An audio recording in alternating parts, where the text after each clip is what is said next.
السلام علیکم محترم شیخ صاحب، میں آپ کا شکر گزار ہوں کہ آپ نے میرے سوال کے جواب میں حضرت عثمان رضی اللہ تعالیٰ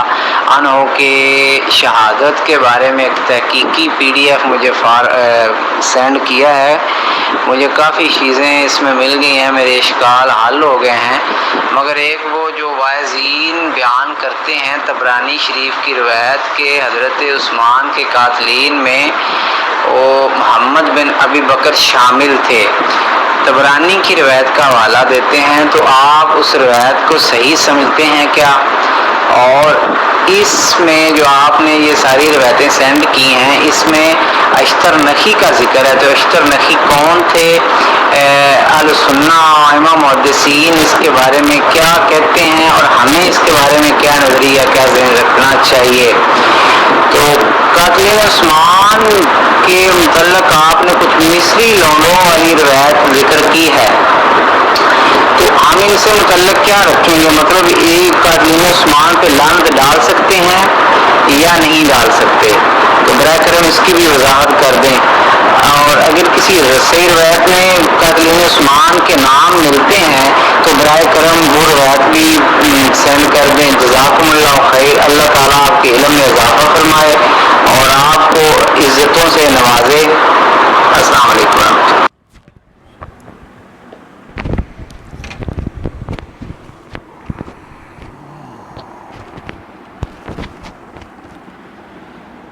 بھائی نے جن نکات کی طرف توجہ دلائی ہے اس میں سب سے پہلے ایک خاص بات جو جواب میں سب بھائیوں کو کہنا چاہوں گا، دیکھیں واعظین و ذاکرین سے جو نا بچنا ہی چاہیے، ان سے احتراز جو نا وہ ضروری ہے، کیونکہ واعظین و ذاکرین میں ایک طبقہ ایسا موجود ہے جو علماء نہیں ہے، وہ علماء میں سے نہیں ہیں، وہ عالم نہیں ہیں، وہ ایک عام قصے کہانیاں رٹا کر اور اپنی جو نمود اور نمائش کے لیے جو ہے وہ لوگوں کے سامنے واقعات اور قصے کہانیاں سناتے ہیں۔ انہیں مقصد ہوتا ہے لوگوں سے اپنے لیے داد و تحسین حاصل کرنے کا، انہیں قطعاً پرواہ نہیں ہوتی کہ ہمارے ان سنائے ہوئے واقعات کے ذریعے صحابہ، تابعین، تبع تابعین یا تاریخ اسلام کے اوپر کیا آنچ آ رہی ہے، ان کو کوئی پرواہ نہیں ہوتی۔ بہرحال محمد بن ابی بکر کے حوالے سے جو بنیادی نقطہ سمجھنے کا ہے وہ یہ کہ محمد بن ابی بکر ہوں یا دیگر جتنے بھی حضرات، جو ہم تاریخ کے اندر ایک لفظ پڑھتے ہیں فتنہ،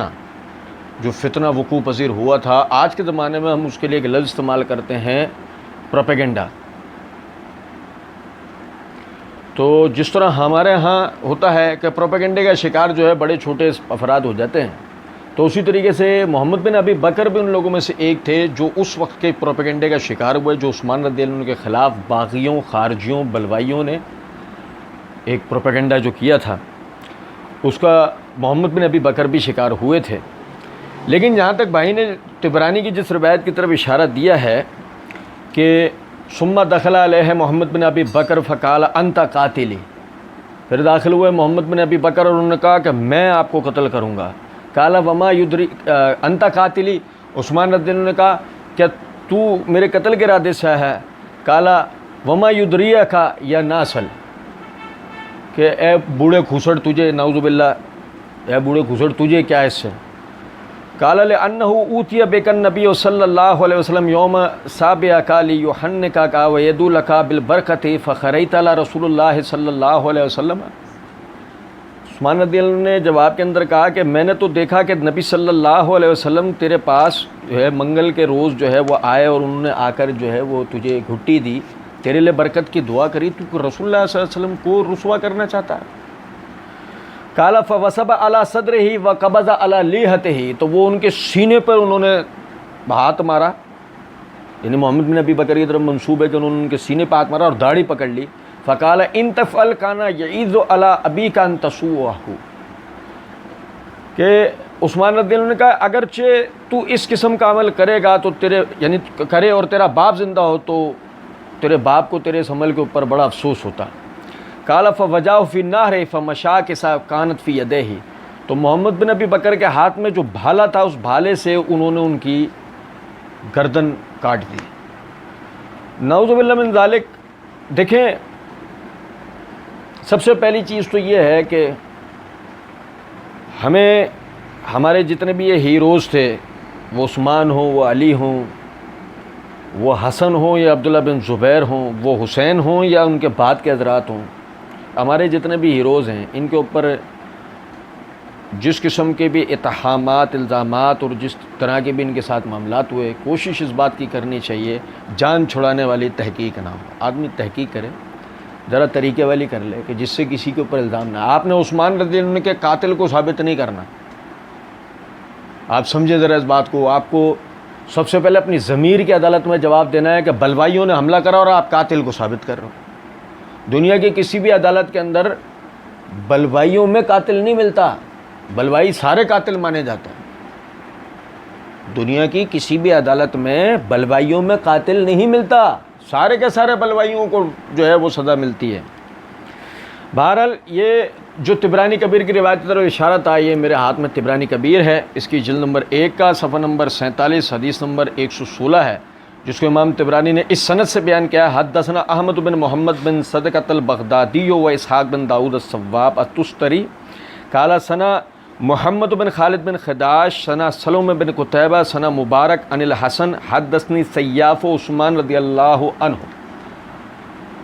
تو سب سے پہلی چیز تو یہ ہے کہ یہ سیاف و عثمان جو ہیں، عثمان رضی اللہ عنہ کا گارڈ جس کو بتایا گیا ہے،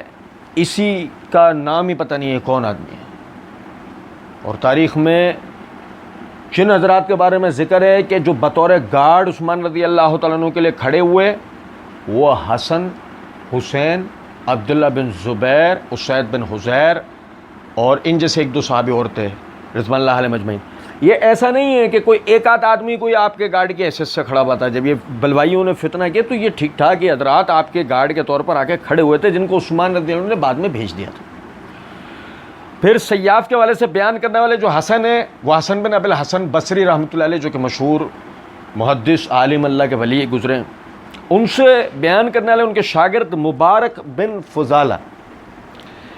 یہ دیکھیں، یہ میرے ہاتھ میں المغنی فی ضعفاء امام ذہبی رحمۃ اللہ علیہ کی، اس کی جلد نمبر 2 کا صفحہ نمبر 243 ہے کہ مبارک بن فضالہ کے بارے میں لکھتے ہیں کہ حسن وغیرہ سے روایت کرتا ہے. امام احمد بن حنبل اور نسائی وغیرہ نے ان کی تضعیف کر رکھی ہے، اور امام ابو زرع کہتے ہیں یہ تدلیس کرتے تھے. وقال ابو داؤد و ابو حاتم اذا قال حدثنا فهو ثقہ، جب یہ کہے ہم سے بیان کیا، یعنی حدثنا کا صیغہ استعمال کیا، فهو ثقہ، پس یہ روایت میں قابل قبول ہے. اس کا مطلب ان کی ان روایت جو صیغہ ان کے ساتھ یہ روایت بیان کریں وہ روایت ضعیف ہوتی ہے، اور طبرانی کبیر والی جو روایت ہے وہ ضعیف ہے. تو ہمارے بھائی نے جو سوال کے اندر جو یہ بات کی نا، آپ اس روایت کو صحیح سمجھتے ہیں. میرے بھائی میں عموماً اپنی جوابات کے اندر یہ بات کہتا ہوں کہ میں کیا سمجھتا ہوں وہ مسئلے کا حل نہیں ہے. مسئلے کا حل یہ ہے کہ ہمارے علماء و محدثین اور دینی اصولیات کی روشنی سے کسی روایت پر کیا حکم لگے گا، مسئلے کا حل وہ ہے. میں کہوں کہ میں اس روایت کو صحیح سمجھتا ہوں، میں کہوں میں اس روایت کو ضعیف سمجھتا ہوں، تو میرے کہنے سے نہ تو وہ صحیح ہو جائے گی، نہ میرے کہنے سے وہ ضعیف ہوگی. ان اصولیات کو جو میں آپ بھائیوں کے سامنے بیان کرتا ہوں، ان مندرجات کو جو میں آپ بھائیوں کے آگے بیان کرتا ہوں، اس کے آپ اپنے طور پہ بھی تحقیق کیا کریں، اور صواب بات کی طرف اللہ انشاءاللہ ہم سب کی رہنمائی کرے گا. اس روایت کے ضعیف ہونے کی جو دوسری مضبوط ترین دلیل یہ ہے، یہ تاریخ خلیفہ بن خیاط میرے ہاتھ میں ہے، اس کا صفحہ نمبر 103 کے اوپر یہ روایت لے کر آئیں. اور مزے کی بات یہ ہے کہ یہ روایت حسن بصری رحمۃ اللہ علیہ کے حوالے سے ٹھیک ہے. حدثنا المعتمر عن ابی عن الحسن، معتمر بن سلیمان اپنے والد سلیمان کے حوالے سے باواسطہ حسن بصری یہ روایت کرتے ہیں، ان ابن ابی بکر اخذ بلیہتہ فقال عثمان لقد اخذت منی ما خزن او قعدت منی ما قدن ما کان ابوک لیقدہ فخرج وترکہ. محمد بن ابی بکر نے عثمان رضی اللہ عنہ کی داڑھی پکڑی تو عثمان رضی اللہ تعالیٰ عنہ نے جواب میں کہا، جو تو میرے ساتھ عمل کر رہا ہے یا جو جس طریقے سے تو مجھ سے بات کر رہا ہے، تیری جگہ تیرے والد ہوتے، نہ وہ مجھ سے اس طرح بات کرتے، نہ وہ میرے ساتھ اس طرح کا سلوک کرتے. تو بس یہ سننا تھا کہ محمد بن ابی بکر وہاں سے نکل گئے وترکہ ہی، اور عثمان رضی اللہ عنہ کے قتل کے ارادے کو چھوڑ دیا. تو یہاں میرا عرض کرنے کا مقصد اس بات سے یہ ہے کہ محمد بن ابی بکر پروپیگنڈے کا شکار ضرور ہوئے، لیکن قاتلین، اور یہ بھی بات کہ وہ قاتلین عثمان میں شامل تھے، مگر وہ قتل کرنے والے ایک فرد تھے، یہ کہنا ثابت نہیں ہے، یہ کہنا عجلت ہے، یہ کہنا ثابت نہیں ہے، یہ ایسی عجلت بازی سے اللہ رب العزت محفوظ رکھے۔ اس کے بعد آگے بھائی نے ہمارے کہا اشتر نخعی کون تھا، وہ بھائی نے تو ہمارے کہا کون تھے۔ بہرحال تو اہل سنہ ائمہ محدثین اس کے بارے میں کیا کہتے ہیں اور ہمیں اس کے بارے میں کیا نظریہ رکھنا چاہیے۔ اچھا یہاں پہلے ایک نقطہ سمجھنے کا ہے، ہمیں کسی کے بارے میں بھی نظریہ وہ رکھنا چاہیے کہ جو نظریہ سب سے محتاط ہو۔ میری بات سمجھیں غور سے، ہمارے دین سے متعلقہ، ہماری تاریخ سے متعلقہ کوئی بھی کردار کیوں نہ ہو، یہ بات ذہن میں رکھیں، ہمیں اس کے بارے میں افراط و تفرید سے بچنا چاہیے، وہ نظریہ اختیار کرنا چاہیے جو محتاط ہو، متساہل نہ ہو، متشدد نہ ہو، یعنی ایسا نظریہ نہ ہو جو غافل قسم کا ہو، ایسا نظریہ نہ ہو کہ جس میں ہم نے تشدد برت رکھا ہو کسی کو لے کر، تو یہ بھی نہ ہو۔ معتدل رویہ، وہ جو تاریخ سے ہمارے سامنے آیا ہو، ہمیں وہی رویہ اختیار کرنا چاہیے۔ آپ نے کہا اشتر نخعی کون تھا، تو اس حوالے سے یہ سمجھے ذرا بات کو، یہ میرے ہاتھ میں تفسیر قرطبی ہے، اس کے جلد نمبر 5 کا صفحہ نمبر 448 ہے۔ یہ سورہ حجر کی آیت نمبر 75 کی تفسیر کرتے ہوئے امام قرطبی ایک روایت لے کر آئیں، اسے غور سے سنیے گا۔ عمر بن الخطاب رضی اللہ تعالیٰ عنہ مدحج کی ایک جماعت کے پاس تشریف لے گئے، ان میں اشتر نخعی بھی تھا، بس آپ نے اس کو غور سے دیکھا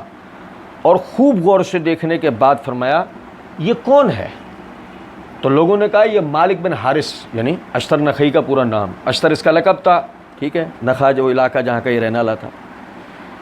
تو آپ نے فرمایا اسے کیا ہے، اللہ اسے ہلاک کر دے، بے شک میں مسلمانوں کے لیے اس کی طرف سے انتہائی سخت دن دیکھ رہا ہوں۔ دیکھو میں آپ کو ایک بات بتاتا ہوں، میں چاہتا تو پہلے وہ روایت آپ کو اصل کتاب سے پڑھ کے دکھاتا۔ سنن ترمذی کی روایت ہے کہ نبی صلی اللہ علیہ وسلم کی طرف یہ الفاظ منسوب ہیں، اتقوا فراست المومن انہ ینظر بنور اللہ،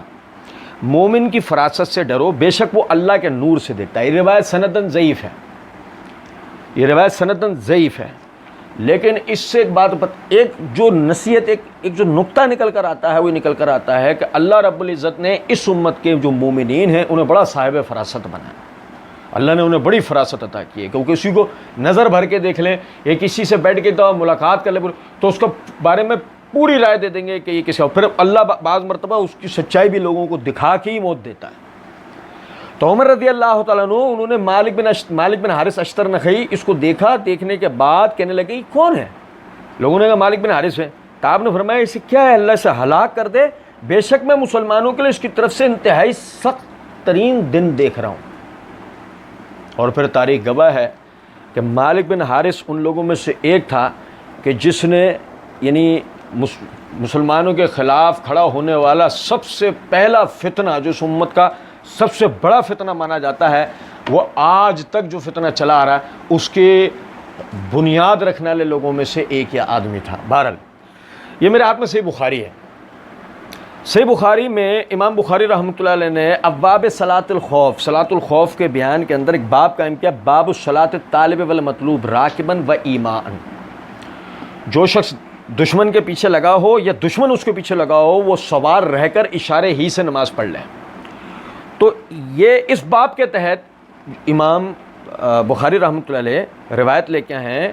کہ امام ولید بن مسلم دمشقی وہ کہتے ہیں کہ امام اوزائی نے شرحبیل بن سمت اور ان کے ساتھیوں کی نماز کا ذکر کیا کہ انہوں نے سواری پر ہی نماز پڑھ لی، تو انہوں نے کہا ہمارا بھی یہی طریقہ ہے جب نماز کے قضا ہونے کا ڈر ہو۔ اور ولید نے نبی صلی اللہ علیہ وسلم کے اس حدیث میں موجود اشارے سے دلیل لی کہ تم میں سے کوئی شخص بھی عصر کی نماز اس وقت تک نہ پڑھے جب تک بنو قریظہ نہ پہنچ جائے۔ اب دیکھیں ذرا سمجھیے گا، امام بخاری رحمۃ اللہ علیہ بتانا یہ چاہ رہے ہیں کہ اگر مثال کے طور پر دشمن پیچھے لگا ہے یا یہ دشمن کے پیچھے لگا ہو کہ سواری سے اترنا ممکن نہیں ہے اور نماز کا وقت آ گیا، ڈر ہے کہ قضا نہ ہو جائے، تو اس کے تحت جو ہے وہ اپنی سواری پہ نماز پڑھ لے۔ اب یہ جو امام بخاری رحمۃ اللہ علیہ تعلیقاً جو اس روایت کو لے کر آئے نا، یہ ذرا سمجھیے گا، یہ میرے ہاتھ میں التمہید فی الموطا من المعانی والاسانید ہے، اس کی جلد نمبر 5 کا صفحہ نمبر 527۔ یہ مکمل روایت بم سند بم متن یہاں موجود ہے۔ امام شرحبیل بن حسنہ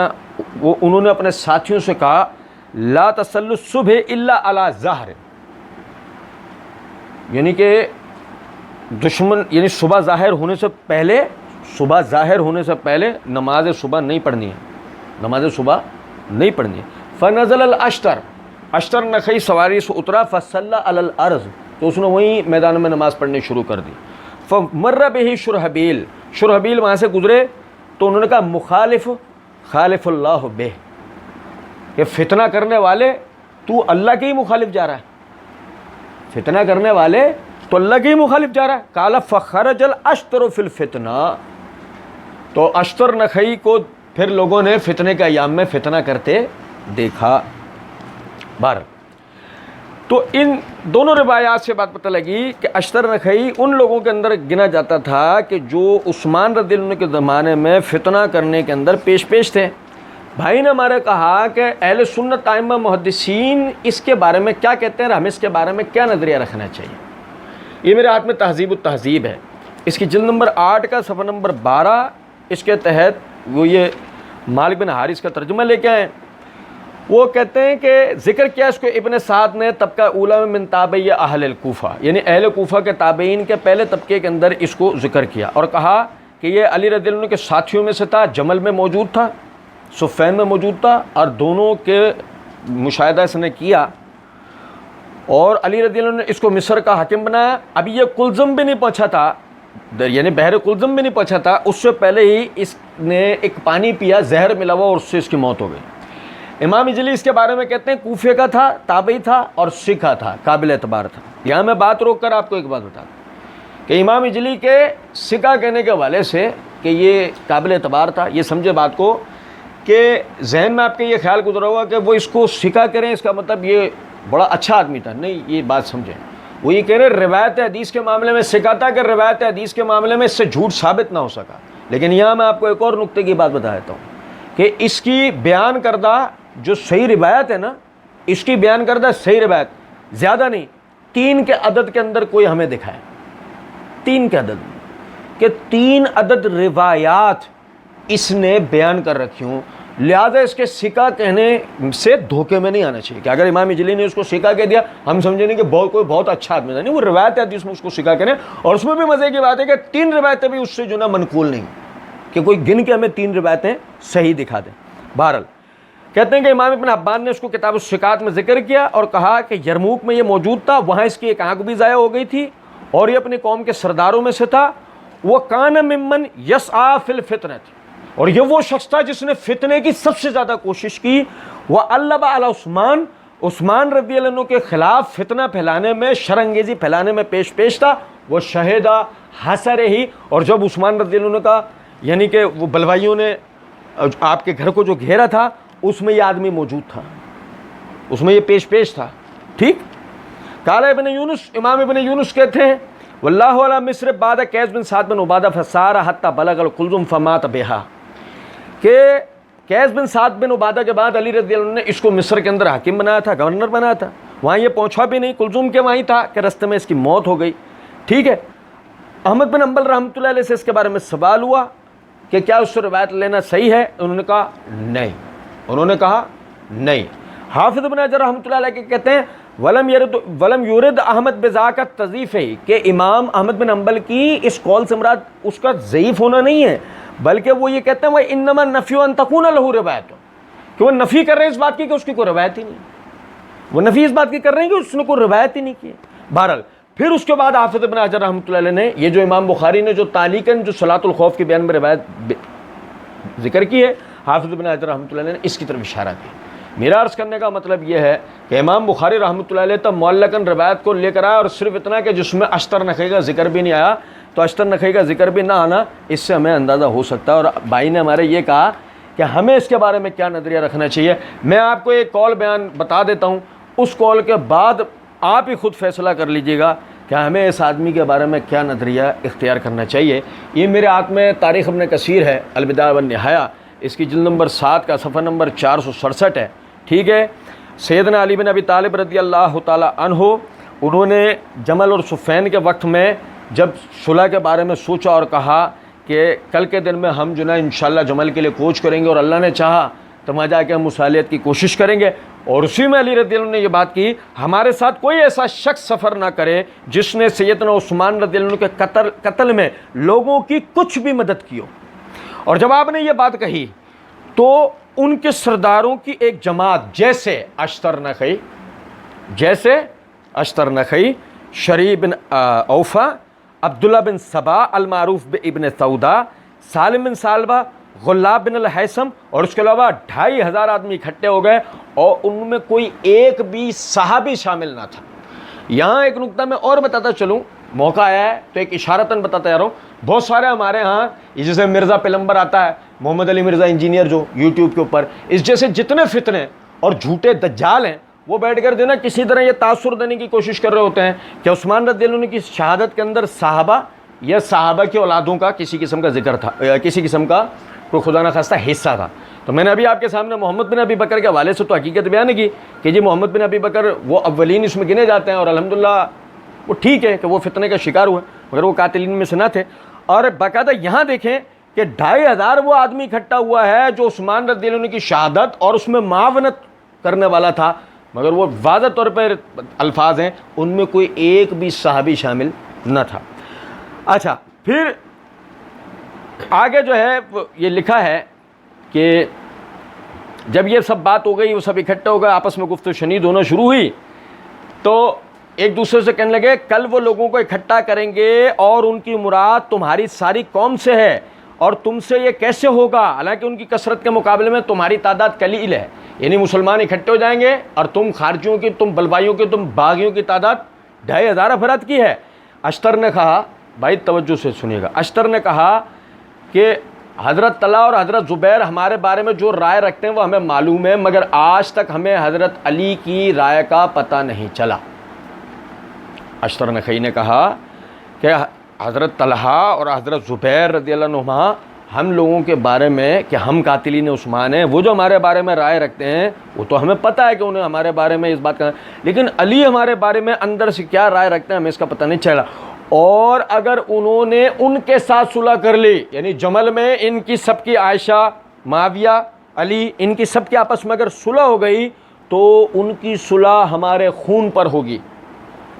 تو ان کی صلح یعنی یہ صلح کرتے ہی سب سے پہلے ہمیں قتل کریں گے قصاص عثمان کے نام پر۔ اور اگر یہ بات ایسے ہی ہے، بھائی توجہ کیجیے گا، اور اگر یہ بات ایسے ہی ہے تو ہم علی کو بھی عثمان کے پاس بھیج دیں گے اور لوگ ہمارے ساتھ خاموشی اختیار کر کے راضی ہو جائیں گے۔ بھائی میرے، اشتر کہہ رہا ہے اگر ایسا ہی ہونے جا رہا ہے تو ہم نے جس طرح عثمان کو قتل کیا اسی طرح ہم عثمان کے ساتھی علی کو بھی عثمان کے پاس بھیج دیں گے، اور لوگ چپ چاپ ہمارے ساتھ راضی ہو جائیں گے، جیسے کہ عثمان کی شہادت کے بعد ہمارے ساتھ۔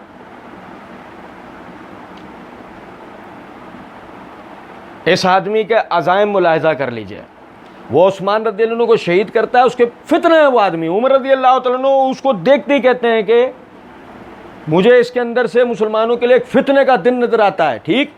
باقاعدہ شرحبیل بن سمت اپنے ساتھیوں کو کہتے ہیں دیکھو جہاد کے میدان کے اندر ہیں، جب تک صبح پوری ظاہر نہ ہو جائے اس وقت تک نماز نہ پڑھنا، دشمن اندھیرے میں تم پہ حملہ کر سکتا ہے۔ وہاں بھی فتنہ کرنے کے لیے اتر کے نماز پڑھ رہا ہے، تو کہہ رہے ہیں اللہ کے بندے، مخالفت کرنے کے لیے تجھے اللہ کا دین ہی ملا ہے،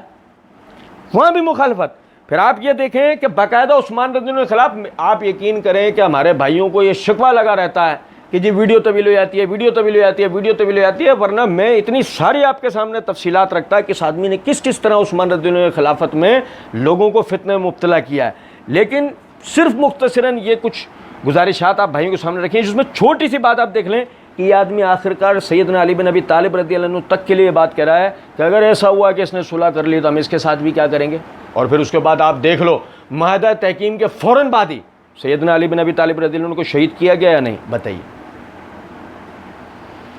اب میں یہ بات آپ پر ہی چھوڑتا ہوں کہ آپ خود اس کے بارے میں نظریہ بنا لیں، میں آپ سے کیا کہوں۔ پھر اس کے بعد بھائی آپ آگے کہتے ہیں کہ کیا قاتلین عثمان پر ہم لعنت کر سکتے ہیں؟ اس کا جواب انشاءاللہ میں آخر میں آپ بھائیوں کو دوں گا. پھر آگے کہتے ہیں اگر کسی صحیح روایت میں قاتلین عثمان کے نام ملتے ہیں تو براہ کرم وہ روایت بھی بیان کر دیں. یہ میرے ہاتھ میں تاریخ طبری ہے. تاریخ طبری کی جلد نمبر 2 ہے، صفحہ نمبر ہے 419 اور 420. یہاں پر باقاعدہ یہ باغیوں کے سردار کے عنوان کے ساتھ جو نا امام ابو جعفر محمد بن جریر طبری رحمۃ اللہ علیہ نے ذکر کیا عبد الرحمن بن حدیث بلوی کو، کنانہ بن بشر لیسی کو، سودان بن حمران کوفی کو، قطیرہ کوفی کو، اور ان تمام کے قافلوں کا سردار غافقی بن حرب کو قرار دیا ہے. پھر آگے کہتے ہیں ان لوگوں میں اس قدر جرأت نہ تھی کہ وہ مسلمانوں کو اس بات سے مطلع کرتے کہ وہ نعوذ باللہ فتنے کے ارادے سے جا رہے ہیں، بلکہ انہوں نے یہ ظاہر کیا کہ وہ تو حج کرنے کے لیے سفر کر رہے ہیں. ان کے ساتھ عبداللہ بن سبا بھی موجود تھا. پھر آگے کہتے ہیں اہل کوفہ کا قافلہ، یعنی اہل کوفہ میں بھی ان بلوائیوں باغیوں خارجیوں کے 4 قافلے نکلے، اور ان کے جو سرگرم تھے زید بن سوحان عبدی، مالک بن اشتر نخعی، زید بن نظر حارسی، عبداللہ بن عاصم جو قبیلہ عامر بن ساسا سے تعلق رکھتا تھا. ان کی تعداد بھی اہل مصر کی تعداد کے برابر تھی، اور ان سب کا سپہ سالار اعلیٰ عمرو بن عاصم تھا. اہل بصرہ بھی 4 قافلوں میں روانہ ہوئے.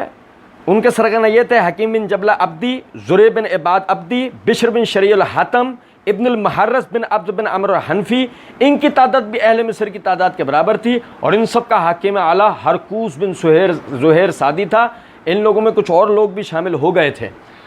اب دیکھیں یہ جو آخری عبارت ہے ان میں کچھ اور لوگ بھی شامل ہو گئے تھے. بس یہاں سے یہ بات سمجھ لیجئے کہ یہ میں نے مختصراً آپ کے سامنے جو بڑے بڑے کردار تھے قاتلین عثمان رضی اللہ تعالیٰ عنہ، ان کا میں نے آپ کا نام آپ لوگوں کو بتا دیے. ان میں جو مزید لوگ شامل ہو گئے تھے، مطلب کیا، جب آپ تاریخی روایات میں آپ دیکھیں گے جو جن بلوائیوں نے عثمان رضی اللہ عنہ پر حملے کیے، جیسے کہ آپ البدایہ والنہایہ کی ہی جلد نمبر 9 صفحہ نمبر 469 سے لے کے 484 تک دیکھیں گے تو حافظ ابن کثیر رحمۃ اللہ علیہ وہاں وہ واقعات لائیں، کس نے کس طرح حملہ کیا، کس نے نیزہ مارا، کس نے برچھی ماری، کس نے نعوذ باللہ ذبح کر دیا، نعوذ باللہ ثم استغفر اللہ، جو بھی واقعات وہ حافظ ابن کثیر رحمۃ اللہ علیہ پوری سند کے ساتھ وہ ان کے نام، اس میں کئی 2-1 نام ایسے بھی ہیں جو نام اس فہرست کے اندر موجود نہیں ہیں، لیکن ویڈیو طویل ہو جاتی پورے واقعات بتانے کی ایسے، یہی وجہ میں آپ کے سامنے ان کا ذکر نہیں کر رہا. میں نے اشارہ دے دیا ہے، جو بھائی تحقیق کرنا چاہے وہ البدایہ والنہایہ کے اندر اس کی تحقیق کر سکتا ہے. عرض کرنے کا مطلب یہ ہے کہ ان تمام ناموں کو ایک دفعہ پھر غور سے دیکھ لیجئے، ان کے بارے میں تحقیق کر لیجئے. انشاءاللہ اس میں نہ تو آپ کو کوئی صحابی ملے گا اور نہ ہی اس میں آپ کو صحابی کا کوئی بیٹا ملے گا الا ماشاءاللہ. اور اس کے بعد بھی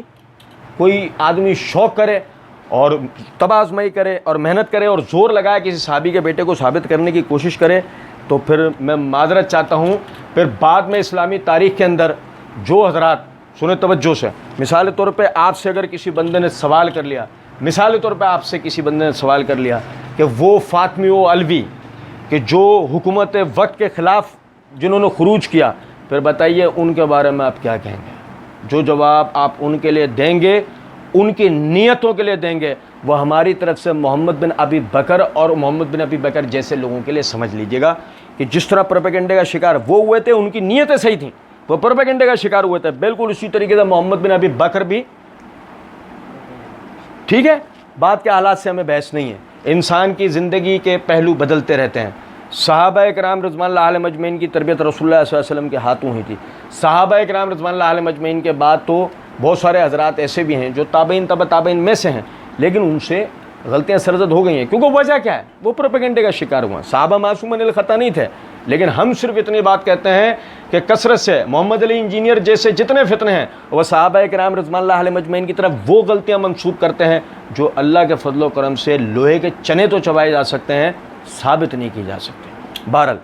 عرض کرنے کا مقصد ہے یہ قاتلین عثمان تھے. اور آخر میں جو بھائی نے ہمارے سوال میں کہا کہ قاتلین عثمان پر لعنت کر سکتے ہیں، تو میرے بھائی اس حوالے سے یہ سمجھ لیں، یہ میرے ہاتھ میں ترمذی ہے، یہ ترمذی کے اندر کتاب البر والصلاح ہے. اس کے تحت امام ترمذی رحمۃ اللہ نے باب قائم کیا، باب ما جاء فی اللعنہ، کہ لعنت کرنے کے